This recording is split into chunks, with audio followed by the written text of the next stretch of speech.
नमस्कार, स्वागत है आपका best commerce classes bye Lokendra में। मेरा नाम है लोकेंद्र सिंह ठाकुर और हम लोग क्या कर रहे थे तो इकोनॉमिक्स पढ़ रहे हैं क्लास 12 एमपी बोर्ड के लिए।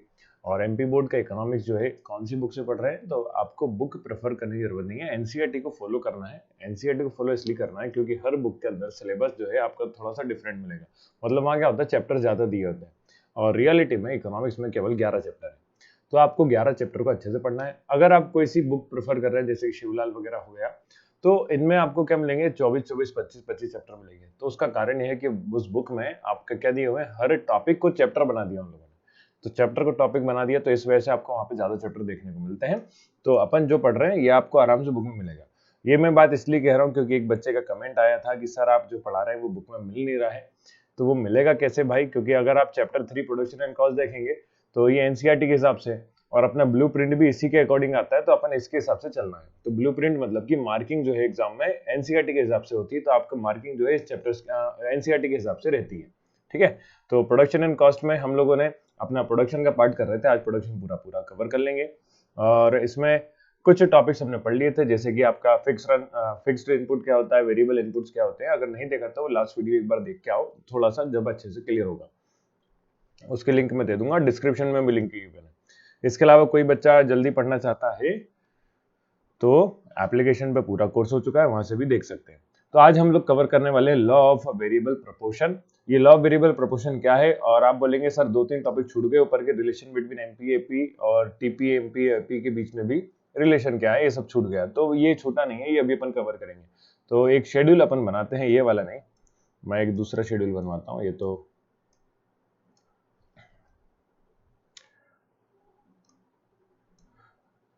पूरा सिलेक्ट किया उससे नहीं हो रहा।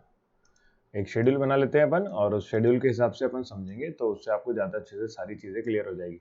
मतलब एक शेड्यूल, पूरा प्रोडक्शन खत्म। हाँ, कितना मजेदार बात है ना। तो किधर बनाते हैं, यही बनाते हैं। ये आपको टॉपिक के नीचे बनाना है, मैं बीच में इसलिए बना रहा हूँ ताकि इससे ऊपर वाले क्वेश्चंस भी और नीचे वाले जो है सभी कवर हो जाए। तो अपने को चाहिए 5 कॉलम। 5 कॉलम में इंसर्ट कर देता हूँ जरा, तो देखते जाओ 5 कॉलम में क्या क्या लेने वाले हैं।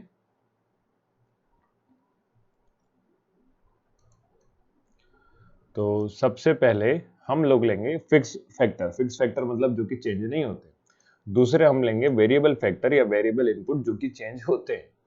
तीसरा हम लेंगे टोटल प्रोडक्शन टीपी, और इसके बाद लेंगे हम मार्जिनल प्रोडक्शन एमपी, और एक को लेंगे अपना एवरेज प्रोडक्शन एपी।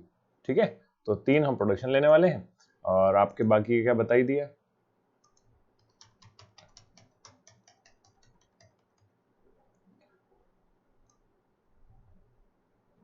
तो फिक्स फैक्टर वो फैक्टर होते हैं जो कि चेंज नहीं होते। वेरिएबल फैक्टर या वेरिएबल इनपुट वो फैक्टर या इनपुट जो कि चेंज होते हैं, किसके साथ, आपके आउटपुट के साथ। और टोटल प्रोडक्शन तो पता ही है सभी को, नहीं पता तो अभी समझ में आ जाएगा। चलिए, तो ऊपर हेडिंग डाल देना शेड्यूल। बात को थोड़ा ध्यान से सुनेंगे और समझेंगे तो आपका पूरा काम समझने का है। इकोनॉमिक्स में मेन तो वही है। तो यहाँ पे अपन फिक्स फैक्टर ले रहे हैं या फिक्स्ड इनपुट ले रहे हैं, और ये आपके कौन से वेरिएबल वाले, और टोटल प्रोडक्ट, मार्जिनल प्रोडक्ट और average product.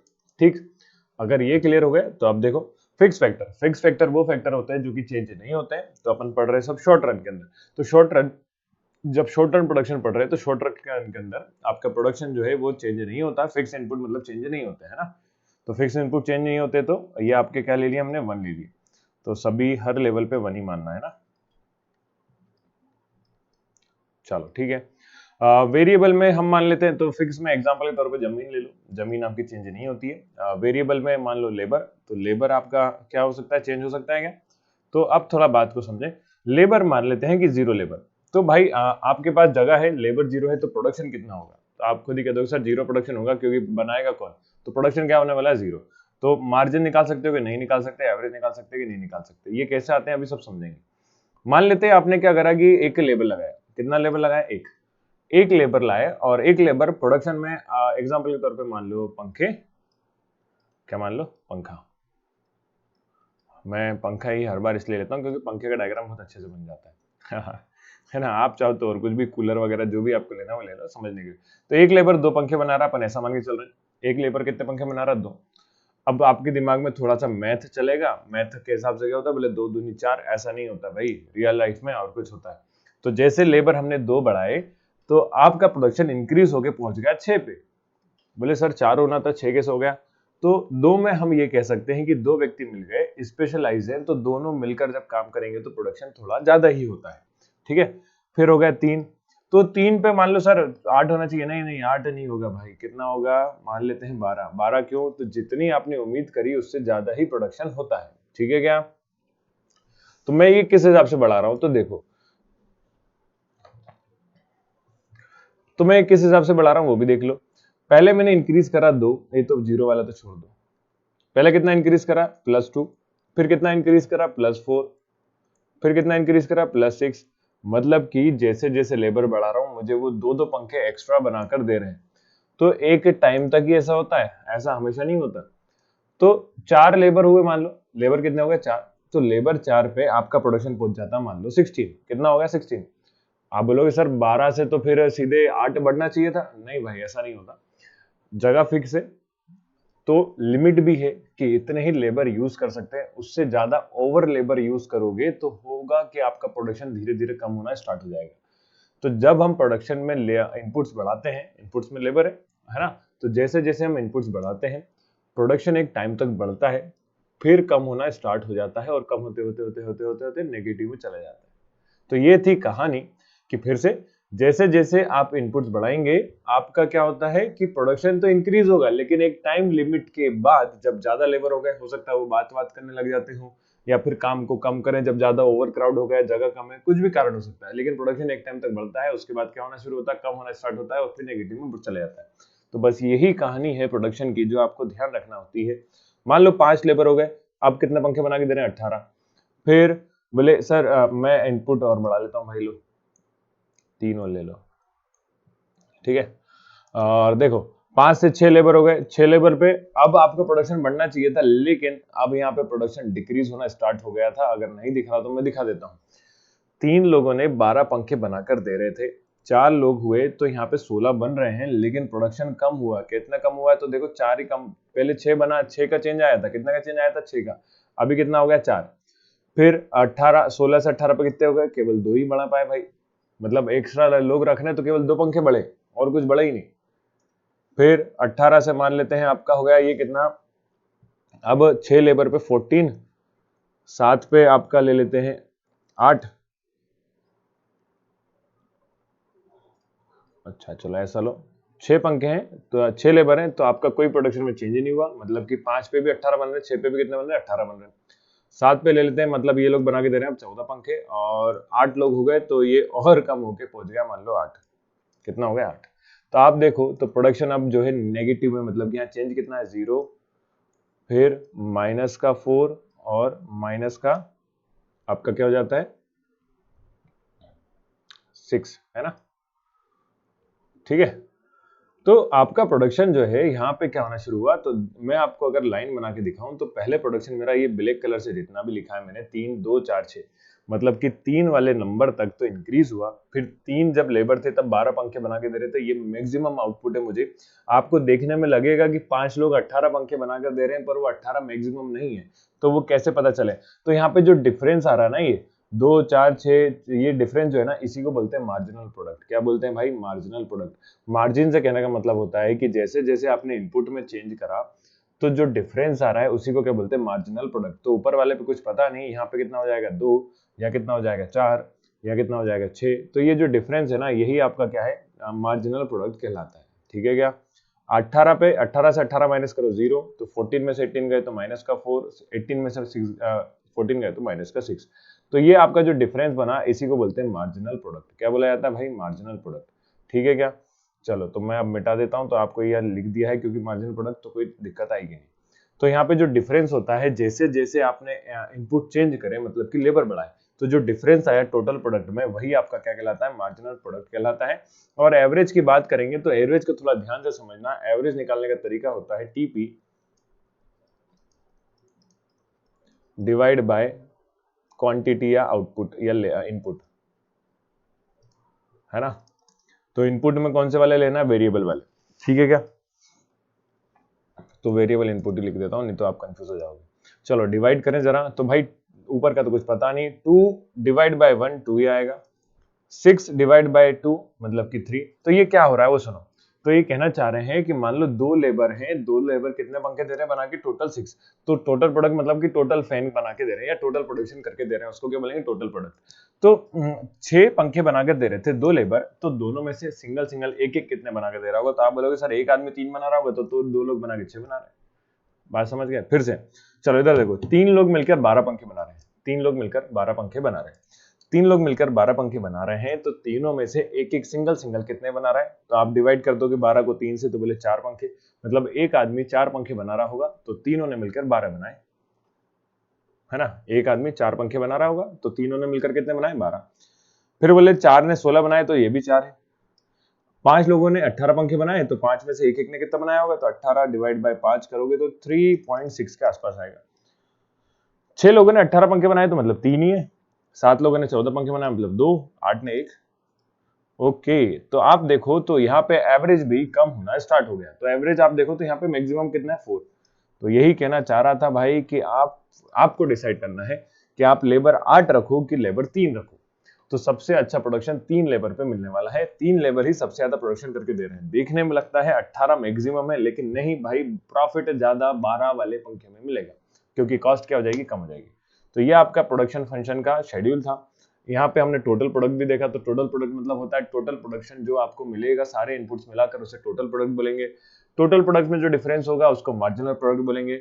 Single single unit से एक आपको जो मिलेगा उसको बोलेंगे एवरेज प्रोडक्ट, ठीक है।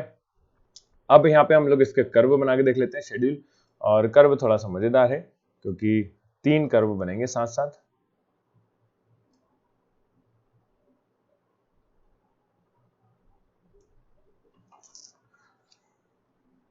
तो ये मैं पंखा मिटा देता हूं भाई, और ये फॉर्मूला भी। तो यहां लिख लेते हैं हम लोग टीपी,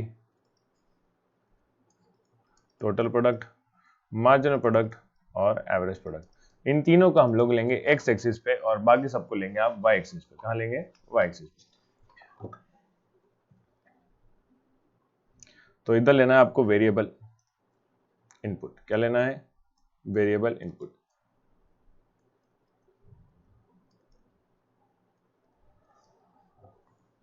बहुत अच्छे से ये बनता है, इसमें कोई दिक्कत नहीं आएगी।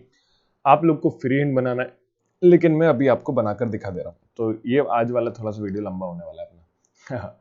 तो देखो इनपुट में सबसे पहले क्या लेते हैं, 0 से लेकर 8 तक। तो ये 0, 1 2 3 4 5 6 7 8, ठीक। और अच्छा बनाना है तो थोड़ा सा दूर दूर ले लो, बीच में ले लेते हैं। तो 1 2 3 4 5 6 7 और ये हुआ 8, ठीक। इस लाइन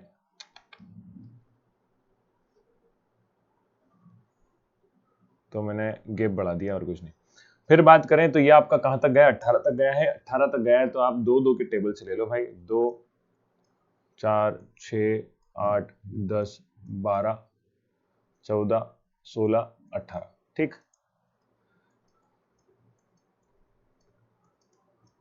इससे क्या होगा, अपने को सारे पॉइंट अच्छे से मिल जाएंगे। पॉइंट अच्छे से मिल गए तो सारे पॉइंट मार्क करने में दिक्कत ही नहीं आएगी। तो 8 6 4।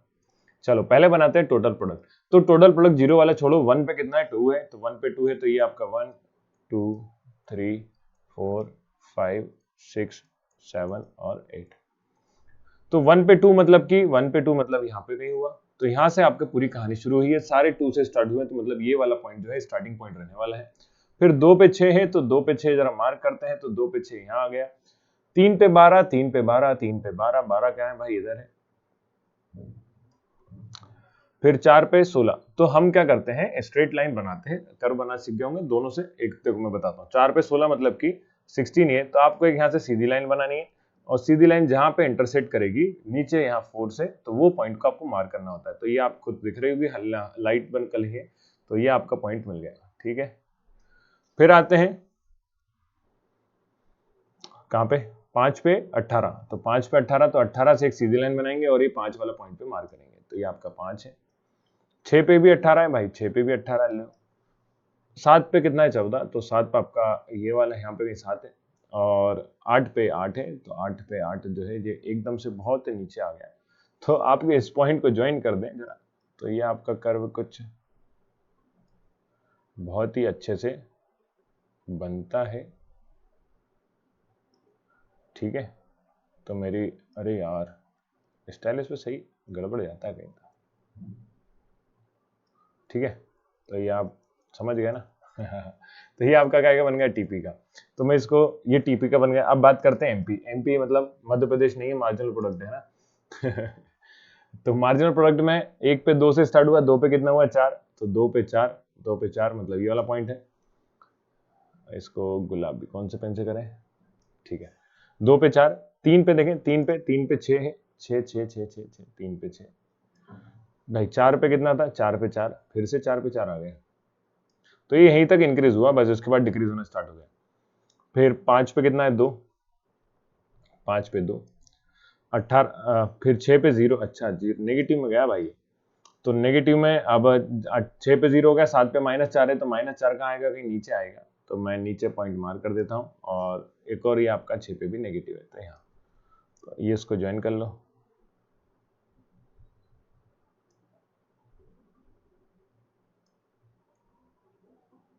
ठीक है। तो ये आपका काय का बन गया, एमपी का। अब बात करते हैं एवरेज की, तो एवरेज प्रोडक्ट और बना लेते हैं। तो एवरेज वाला 2 3 4 है, तो 2 से स्टार्ट हुआ है कहानी, 2, तो 2 पे कितना है, तो पहले 1 पे 2 है, 2 पे 3 है, ये 2 पे 3 है भाई, तो 2 पे 3 मतलब नीचे है। 3 पे 4 है बस, तो 3 पे 4, 4 पे भी 4, 4 पे भी 4, तो ये यहाँ पे है। फिर 5 पे 3.5, 3.5 मतलब 5 पे 3.5 मतलब कहीं ऊपर आएगा। अच्छा, तो ये यहाँ पे मार्जिनल प्रोडक्ट को कट करके निकल गया ऊपर। 6 पे 3, 6 पे 3, फिर 7 पे 2, 2, और 8 पे कितना लिया था अपन ने, एवरेज को 1 लिया था, तो 1 कहाँ जाएगा, नीचे जाएगा। तो आपको ध्यान क्या रखना है कि एवरेज प्रोडक्ट जो है कभी भी 0 नहीं होता है। तो ये एवरेज प्रोडक्ट का कर्व बन जाता है। तो ये अपन बिंदी बिंदी मिला दी, लेकिन आपको एग्जाम में इतना परेशान नहीं होना, आप फ्री हैंड बनाना सीखेंगे। फ्री हैंड के अंदर बहुत अच्छा से बनता है। पहले टोटल प्रोडक्ट की बात करें, फिर मार्जिन की प्रोडक्ट की बात करें, और फिर एवरेज की, ठीक है। तो ये एवरेज हो गया, ये मार्जिनल हो गया, और ये आपका टीपी हो गया। सिंपल है। तो सिंपल ध्यान क्या रखना है, जहां पे ये टीपी मैक्सिमम होता है वहां पे एमपी क्या होता है, 0 होता है। तो 2-3 चीजों का ध्यान रखेंगे आप, रिलेशनशिप, और मतलब ये आपको अगर कॉन्सेप्ट समझ में आ गया तो आपका पूरा चैप्टर इसमें कवर होता है। तो चलिए सबसे पहले हम रिलेशनशिप क्लियर करते हैं, उसके बाद हम लॉ ऑफ वेरिएबल प्रोपोर्शन समझेंगे इसी से। तो रिलेशन बिटवीन टीपी, एपी और एमपी तीनों के बीच में, तो when TP increase at increasing rate, तो जब टीपी इंक्रीज हो रहा है इंक्रीजिंग रेट से, मतलब ये बढ़ता हुआ जो क्रम है इसको बोलते हैं इंक्रीजिंग रेट। इसमें 3 स्टेज होती है, स्टेज 1, स्टेज 2, स्टेज 3। स्टेज 1 कहलाती है जिसमें कि ये तीनों इंक्रीज हो रहे थे, तो कहां तक इंक्रीज हो रहे थे, तो ये 3 तक इंक्रीज हुए थे। तो ये वाली स्टेज जो है वो कहलाएगी इंक्रीज एट इंक्रीजिंग रेट। क्या कहलाएगी, TP increase at increasing rate, ठीक है क्या। तो डायग्राम में कहां तक है, 3, तो यहां तक, कहां तक है भाई, 3 इधर तक, ठीक है क्या। तो ये वाली जो स्टेज है ना, ये आपकी इंक्रीज एट इंक्रीजिंग रेट है, ठीक है। बात क्लियर, तो मैंने ग्रीन कर दिया, बेहतरीन। चलो आगे देखें। तो पहली स्टेज हो गई इंक्रीज एट इंक्रीजिंग रेट, दूसरी होती है increase with diminishing rate, stage 2 increase with diminishing rate. तो डिमिनिशिंग रेट क्यों है, तो इंक्रीजिंग रेट क्यों है, ये बता दो सर। तो देखो टीपी जो है पहले क्या हो रहा है, बढ़ते आ रहा है, बढ़ते आ रहा है, बढ़ते आ रहा है। तो जब इंक्रीज हो रहा है बढ़ते क्रम से, तो इसलिए बोलते हैं इंक्रीज एट इंक्रीजिंग रेट। तो TP increase at increasing rate, ठीक है क्या। तो जब इंक्रीजिंग रेट से बढ़ रहा है, तो आप देखो मार्जिनल भी बढ़ रहा है, एवरेज भी बढ़ रहा है कि नहीं, मार्जिन भी बढ़ रहा है, एवरेज भी बढ़ रहा है। तो पहली स्टेज में तो ये हुआ। दूसरी स्टेज लेते हैं, दूसरी स्टेज ये वाली, जहां पे ये बढ़ते बढ़ते बढ़ते बढ़ते क्या होने वाला है, बस डिक्रीज होना स्टार्ट ही हो रहा है। डिक्रीज होना स्टार्ट हो रहा है मतलब कहां पे, ये 6 पे देखो 0 पहुंच गया ना, 6 पे क्या हो गया, 0। तो ये जो ये रीजन है, ये वाला 3 वाला, ये क्या है, increase with diminishing rate, increase with diminishing rate. तो ये कहां तक है, तो ये आपका, मैं नीचे तक फिर से ले आता हूं अपना, यहां तक, तो ये वाला जो हाइलाइटर करा अपन ने, ये वाली जो स्टेज है, ये स्टेज कहलाती है increase with diminishing rate. Increase with diminishing rate क्यों हो रहा है? क्योंकि टीपी जो है बढ़ते बढ़ते बस गिरना शुरू ही होने वाला है, इसलिए। तो TP increase with diminishing rate. ठीक है क्या? और तीसरी स्टेज में तो आपको पता ही है, टीपी टपक लिया टपक लिया मतलब डिक्रीज हो गया, फॉल हो गया ना। तो टीपी फॉल हुआ। अब टीपी फॉल हुआ तो इसको बोलेंगे टीपी फॉल। तो ये वाली जो स्टेज है, ये वाली नेगेटिव वाली, ये टीपी फॉल है। ये कौन सी है? टीपी फॉल है। तो ये तीनों स्टेज मैंने आपको बता दी, और तीनों स्टेज में एमपी और एपी में क्या चेंज हो रहा है, इस साथ में ये लिखना होता है। तो टीपी फॉल। तो जरा अब डिफरेंस समझते हैं। तो रिलेशन सॉरी है ना। तो TP increase at increasing rate, MP also increases, AP भी इंक्रीज हो रहा है ना। एमपी ऑल्सो इंक्रीजेस, एपी भी इंक्रीज हो रहा है। चलो दूसरा, when MP equal to AP, AP is maximum. तो जब एमपी और एपी क्या है? इक्वल है, बराबर है। ये दोनों, ये पॉइंट पे दोनों क्या है? बराबर है। बराबर कहां पे? तो मैं आपको कर्व में दिखा दूं। ये रहा, है ना। दोनों क्या है? इक्वल है, 4 पे। तो एपी मैक्सिमम पे, एपी कहां पहुंच चुका है? मैक्सिमम पे। तो एपी मैक्सिमम पे लिखा, तो MP equal to AP, AP is maximum and constant. ये मैंने रिलेशन नीचे पहुंच गया क्या? तो when TP increases at increasing rate, MP also increases. When TP increases at diminishing rate, तो diminishing rate देखो, diminishing rate वाला कौन सा है? ब्लू वाला। तो diminishing rate मतलब ये diminishing rate है, तो MP क्या हो रहा है? देखो MP नेगेटिव में जा रहा है। MP कहाँ जा रहा है? नीचे, नेगेटिव में। तो MP फॉल कहते हैं इसे, है ना। या MP डिक्रीजिंग, तो MP डिक्लाइन लिखा हुआ है, दिख गया। तो when TP increases at diminishing rate, MP decline. फिर तीसरा, TP is maximum, MP is 0। हाँ है क्या? हाँ ना भाई। तो देखो ये 18 पॉइंटर नहीं बचा, वैसे बचा है ये 18, सॉरी ये 18 और ये कितना है? 0। तो 18 और 0 मतलब ये वाला पॉइंट। तो ये टीपी मैक्सिमम है, एमपी क्या है यहाँ पे? 0। एमपी क्या है? 0। तो ऐसे गोले बोले नहीं बनाना, मैं समझाने के लिए बना रहा हूँ। और तीसरा, TP begin to decline, MP become negative. तो टीपी फॉल हुआ, एमपी क्या हो गया? नेगेटिव हो गया। तो मैं तीनों चीज यहाँ कर्व में देखें, तो ध्यान से मेरे पॉइंटर को देखना, कर्व जो बना रहा हूँ। तो TP increase in increasing rate, MP also increase. TP increase with diminishing rate, MP start falling. TP is maximum, MP is 0 और TP fall, MP become negative। तो ये आपका रिलेशन है और ये सारी जगह लिखना है। अब रिलेशन बिटवीन MP और AP भी देख लो। पहला point, MP maximum greater than किससे? AP। तो AP का कर्व नीचे वाला है, MP का कर्व ऊपर वाला है, ठीक है। तो when MP is greater than AP, AP rises। MP is equal to AP, AP is maximum। तो जब ये इक्वल हुए, तो पहले उसमें MP जब ज्यादा था तो AP बढ़ रहा था। जब ये दोनों इक्वल हुए तब क्या हो गया आपका? इक्वल हुए तब AP मैक्सिमम है। AP क्या हो गया? मैक्सिमम। मैक्सिमम कैसे? तो 4 था ये, है ना। 4 से ज्यादा नहीं हुआ। तीसरे स्टेज में देखो, 3 चीज लिखनी है भाई। एक में MP ग्रेटर है, एक में इक्वल है, और तीसरी पे में MP is less than AP। MP is less than AP। तो MP नीचे पहुंच गया। तो MP नेगेटिव में जाना शुरू हो जाता है, और AP जो है कभी भी नेगेटिव नहीं होता, बस ये लिखना है। तो AP फॉल्स, MP में भी 0 और negative, but AP continues to be positive. तो AP हमेशा पॉजिटिव रहता है। तो ये आपके दोनों रिलेशन हो गए। अब हम आते हैं लॉ ऑफ वेरिएबल प्रोपोर्शन, या उससे पहले रिटर्न टू फैक्टर। तो it refers to behaviour of output when only one factor of production is increase in short run and fix factor remain constant. तो जो हम पढ़ रहे हैं रिटर्न टू फैक्टर, ये किस में पढ़ा जाता है? तो इसमें शॉर्ट रन प्रोडक्शन आपका जो है इंक्रीज होता है, जिसमें वेरिएबल फैक्टर आपका क्या रहता है? चेंज होता है, और फिक्स फैक्टर चेंज नहीं होता। लॉ ऑफ वेरिएबल प्रोपोर्शन जरूर एग्जाम में पूछते हैं। लॉ ऑफ वेरिएबल प्रोपोर्शन में ये तीनों स्टेज को आपको लिख कर आना है। तो पहली स्टेज का नाम था स्टेज 1, जिसका नाम है stage 1 of increasing return to factor, या TP increase with increasing rate, है ना। Increasing return to factor. तो टीपी इंक्रीज, तो जो हमने अभी रिलेशन पढ़ा ना, वो रिलेशन को यहाँ लिखना है। TP increase at increasing rate in initial phase as more and more unit of variable output। तो आप इसको रीड लगा के देखना, सिंपल सा है, ज्यादा कुछ नहीं है, जो अभी आपको समझाया वही है। स्टेज 2 का क्या नाम क्या है? Diminishing return to factor. Diminishing return to factor मतलब कि TP क्या होने चालू हो जाता है? इसमें डिक्रीज होना स्टार्ट हो जाता है, और MP आपका क्या हो जाना चालू होता है? फॉल होना शुरू हुआ है। ओके।